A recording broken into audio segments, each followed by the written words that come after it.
बिस्मिल्लाहिर्रहमानिर्रहीम। दिलो जान कुर्बान आका सल्लल्लाहु अलैहि वसल्लम पर। जैसा कि आप जानते हैं, इंटरमीडिएट के इम्तिहानात चल रहे हैं। कल तर्जुमतुल कुरान का पेपर है। बच्चा उस पेपर को अच्छे तरीके से कैसे अटेम्प्ट करे।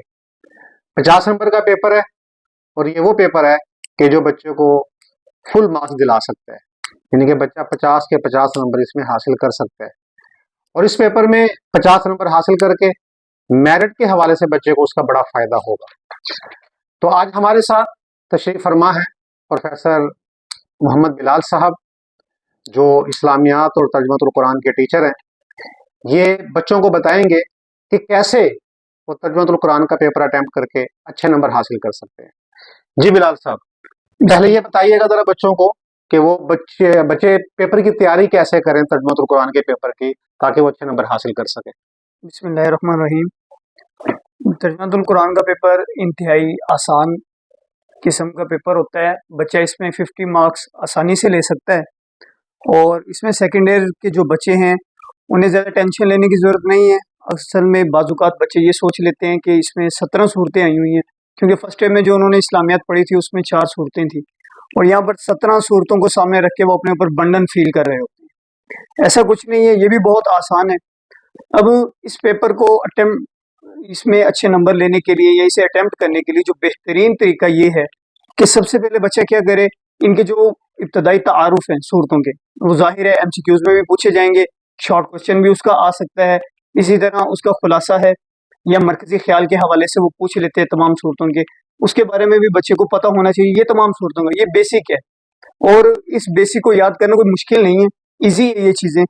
इसे बच्चे इजीली याद कर सकते हैं। तमाम सूरतों का तारुफ तो कम अज़ कम तमाम बच्चों को आना चाहिए हर हाल में। और अगर ये तारुफ याद नहीं कर सकते तो उनमें से चंद एक सूरतें हैं। मसलन वो कौन कौन सी सूरतें हैं?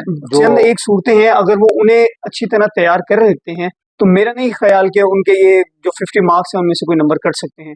उनमें हम उन्हीं सूरतों को ले लेते हैं जिनकी स्पेसिफिक आयात बुक वालों ने खुद बताई हुई है, क्योंकि बाज़ुकात ऐसा हो रहा है कि लॉन्ग क्वेश्चन भी उसी में से आ जाता है, आयात भी उसी में से आ जाती हैं, और शॉर्ट क्वेश्चन का वो जो एक हिस्सा बनाते हैं, 8 क्वेश्चन आते हैं, 5 अटेम्प्ट करने होते हैं, उनमें से बेसिकली वो उन्हीं में से पूछ लेते हैं। और ये जो स्टार्टर में इसमें जो सूरतें आ रही हैं सेकेंड ईयर तर्जुमतुल कुरान के अंदर, वो इब्तदाई सूरतें यही हैं। अच्छा, थोड़ा सा ये बताइएगा कि पेपर में सवालात कौन कौन से पूछे जाएंगे? पेपर में जो सवालात पूछे जाएंगे, सबसे पहले तो इनकी 10 नंबर की MCQs है, उसे ये हल करेंगे अच्छी तरह, और वो कोई ज़्यादा मुश्किल नहीं है। उसके बाद इनके मुख्तलिफ सवालात होंगे जो 8 होंगे, जिनमें से इन्होंने 5 अटेम्प्ट करने हैं। वो कितने मार्क्स के होंगे? वो 10 नंबर के होंगे। इसी तरह इनके वर्ड्स मीनिंग आएंगे, 8 वर्ड्स मीनिंग दिए जाएंगे, जिनमें से इन्होंने 5 अटेम्प्ट करने हैं, वो 5 नंबर के हैं। इस तरह इन्हें आयात दी जाएंगी कि दर्जे ज़ैल आयात का आपने तर्जुमा करना है, तो वो 5 आयात दी जाएंगी, जिनमें से इन्होंने 3 आयात का तर्जुमा करना है। 2 की इनके लिए चॉइस है। 5-5 नंबर की एक आयत है, 15 नंबर के ये इनके क्वेश्चन हो जाएगा आयत वाला, और 10 नंबर का इनका जो क्वेश्चन है वो लॉन्ग क्वेश्चन आएगा। वो किसी भी सूरत के वो मज़ामीन पूछ सकते हैं, या मुकम्मल सूरत के तारुफ से लेकर मज़ामीन, या किसी की सिर्फ मज़ामीन पर ही बात कर लेते हैं, या कोई इसमें कोई वाक़या बयान हो गया किसी जंग के हवाले से आ जाता है। खैर, इसमें सेकेंड ईयर की जो किताब है इसमें कोई जंग का मौजू नहीं आया, तो वो उसमें से एक अलहदा से सवाल नहीं बनाएंगे, उस सूरत के हवाले से ही बनाएंगे, तो बच्चा इसे अटेम्प्ट कर सकता है। वो 2 लॉन्ग क्वेश्चन आएंगे, उनमें से एक करना है। चॉइस इनके लिए बहुत ज़्यादा है इसके अंदर, और आराम से ये जो है 50 नंबर ले सकते हैं अगर ये तरतीब से उसकी तैयारी कर लें। अच्छा, बच्चों को एक और बड़ा मसला बनता है कि तर्जुमा याद नहीं रहता बच्चों को, क्योंकि हमारी जुबान नहीं है अरबी, हम अरबी बोलते नहीं है, हमें अरबी की समझ नहीं है। तो आप क्या बच्चों को मशवरा देंगे कि क्या वो तरीका इख्तियार करें कि उनको तर्जुमा आसानी से याद हो जाए? क्योंकि ये तर्जुमे का सवाल ऐसा है कि इसमें अगर बच्चा पूरा तर्जुमा लिख जाता है तो पूरे को पूरे नंबर हासिल कर सकता है। तो तर्जुमा याद करने का तरीका बताएं ताकि बच्चे को वो तर्जुमा भूले ना, और किसी भी आयत का तर्जुमा वो पूछे तो वो आसानी के साथ बच्चा उस तर्जुमे को कर ले। असल में सर जी, यहाँ पर जो फर्स्ट ऑफ ऑल बात ये देखी जाती है कि हमारा बच्चा हाफिज है कि नहीं है। एक तो जो हाफिज है उनके लिए ये बेनिफिट होता है कि उन्हें ये पता होता है कि किस सूरत से आ रही है। बाज़ हमारे बच्चों ने एक तो वो तर्जुमा बमुहावरा याद कर लेते हैं, बमुहावरे से उनके जहन में ये होता है ये फलां सूरत है, उनकी ये आयत है, उनका ये तर्जुमा है, अगरचे उन्होंने रटा लगाया होता है। क्योंकि हमारी ये कमज़ोरी और बदकिस्मती भी है کہ ہم قرآن کو، حالانکہ ہمیں پڑھنا چاہیے تھا، ترجمہ سمجھنا بھی چاہیے تھا، ہمیں اس زبان پر عبور بھی حاصل ہونا چاہیے، ہم نہیں کر پائے.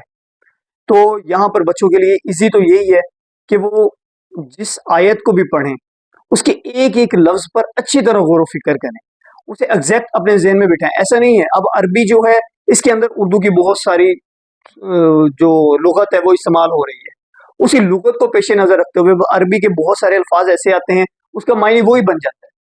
تو بچے ان چیزوں کو اگر غور سے دیکھے، ترجمے کو رٹا نہ لگائے کہ با محاورہ ترجمہ ہے، قرآن اٹھایا اور یا پھر یہ بک میں سے اٹھایا اور اس کے نیچے والی 2 لائنیں یاد کر لی اور رٹا لگا لیا فلاں آیت.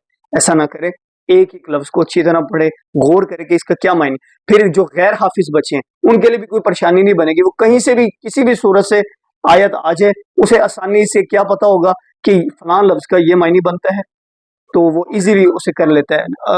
اگر کم از کم اسے ایگزیکٹ ترجمہ نہیں آ رہا، وہ اس کا مفہوم وہ کر لے گا اپنے پاس، سر اسے یاد کر سکتا ہے اور اسے ترجمے کے اندر ڈال سکتا ہے.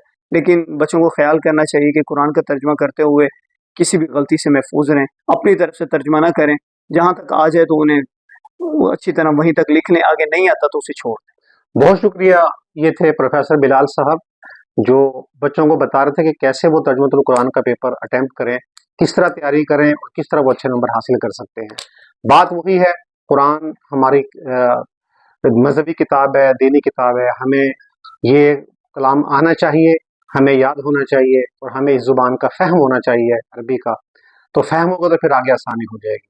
تو مجھے امید ہے کہ جو طالب علم یہ پروگرام سن رہے ہیں تو اگر وہ ان باتوں کو مد نظر رکھیں جو سر نے بتائی ہیں، ان پہلوؤں کو سامنے رکھیں، تو انشاءاللہ ان کا یہ پیپر بہت اچھا ہو جائے گا.